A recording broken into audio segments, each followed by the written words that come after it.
Tonight, you are going to do something that would have been considered a miracle or a curse for 99.9% of human history. You're going to walk into a room, flip a plastic switch, and summon the power of a star. Light will flood the room, and you won't think twice about it.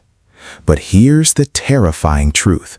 That one simple movement has permanently rewired your brain, deleted an entire stage of human consciousness, and disconnected you from a biological superpower your ancestors used to build civilization. Think about your 2 a.m. insomnia. You're lying there, staring at the ceiling, heart racing, feeling like your body is broken. You check your phone, the blue light hitting your retinas, and feel like a failure for not getting those perfect 8 hours. What if I told you that the 2 a.m. wake-up isn't a disorder? What if it's the most natural thing about you? What if you aren't suffering from insomnia, but actually suffering from a stolen evolution? For 300,000 years, every single one of your ancestors spent half their lives in a world so dark they couldn't see their own hands. They didn't have 8-hour sleep cycles. They didn't have mornings as we know them. Today, we're going to explore the dark, the real dark, and uncover the lost second sleep that modern society forced you to forget.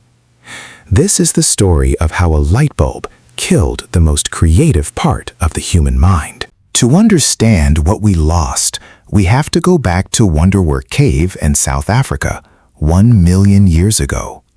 Before fire, humans were just another snack for the nightmare predators of the Pleistocene. Our eyes are frankly pathetic in the dark.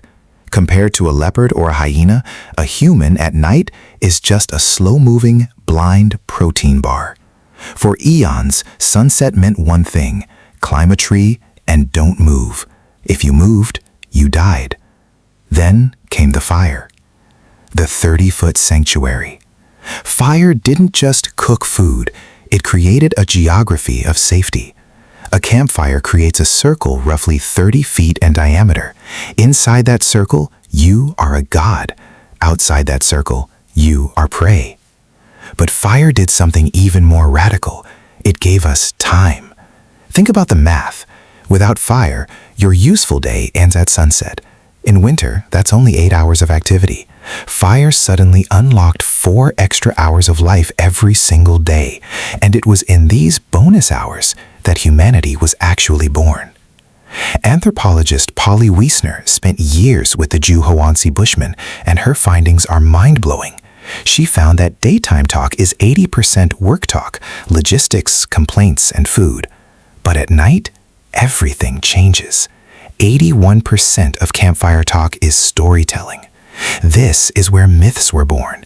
This is where we learned to imagine things that don't exist. The campfire was the world's first theater, church, and classroom. We didn't become human because we hunted. We became human because we stayed up late and talked. Before we dive into the forbidden sleep cycle that science recently rediscovered, I have a question for you. Have you ever woken up in the middle of the night feeling strangely peaceful? Tell me your 3 a.m. thoughts in the comments. We are building a global community of people who want to reclaim their biology. Hit that subscribe button and turn on notifications. We are investigating the secrets of the human condition that modern society wants to hide. Don't let the algorithm decide what you know. Join the tribe. Now, let's talk about the biggest lie you've been told: the 8-hour sleep block.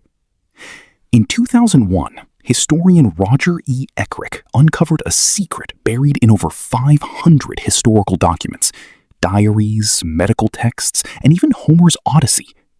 They all kept mentioning 2 distinct things: first sleep and second sleep. How your ancestors actually slept. First sleep. You'd go to bed around 8 or 9 p.m. You'd sleep for about 4 hours. The watch. Around midnight or 1 a.m., you would wake up. Stay with me here. This is the part we lost. You wouldn't toss and turn. You would be wide awake but incredibly calm.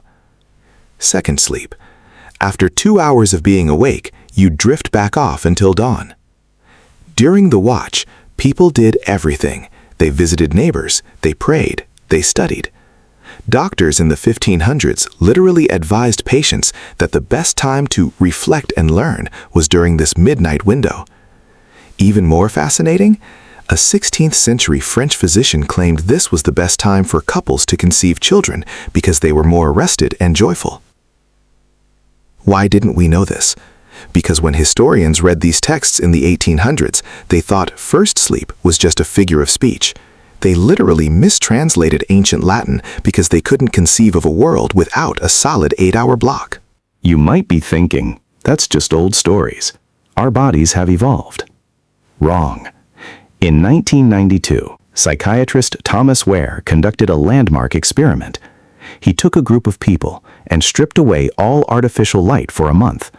No bulbs, no screens, just 14 hours of darkness every night. By week 3, something eerie happened. Without any prompting, every single participant reverted to the first and second sleep cycle. But here's the viral secret. When Ware tested their blood during that midnight wakeful period, he found massive spikes in prolactin. Prolactin is the hormone associated with satisfaction, meditation, and the afterglow of intimacy. These people weren't just awake, they were in a state of chemically induced bliss.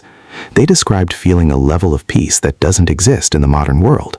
We have traded a meditative biological power-up for the ability to scroll through TikTok at midnight. So, what killed it? The light bulb.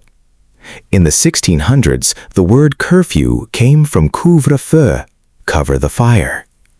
Night was for the supernatural and the criminal. But then came street lamps, gaslight, and finally, Thomas Edison. Within one generation, we compressed our sleep.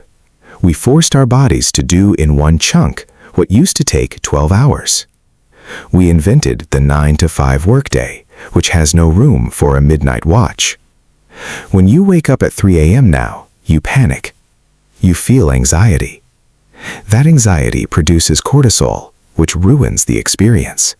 You are literally fighting 300,000 years of ancient programming that is trying to give you a moment of peace. You don't have a sleep disorder. You have a chronobiological conflict with the 21st century. We think we conquered the night. We flooded it with LEDs and blue light, thinking we were being productive. But in doing so, we eliminated an entire phase of human consciousness. We lost the Milky Way. We lost the campfire stories. And most importantly, we lost the quiet, meditative window into our own souls. Next time you're lying awake in the dark, don't reach for your phone. Don't check the time. Just lie there. Feel the prolactin. Listen to the silence. You aren't broken. You're just finally waking up to what it means to be truly human. If this video changed the way you think about your sleep, share it with someone who struggles with insomnia. You might just change their life. If you want to see our next deep dive, click the video on the screen right now. Stay curious, stay dark, and I'll see you in the next one.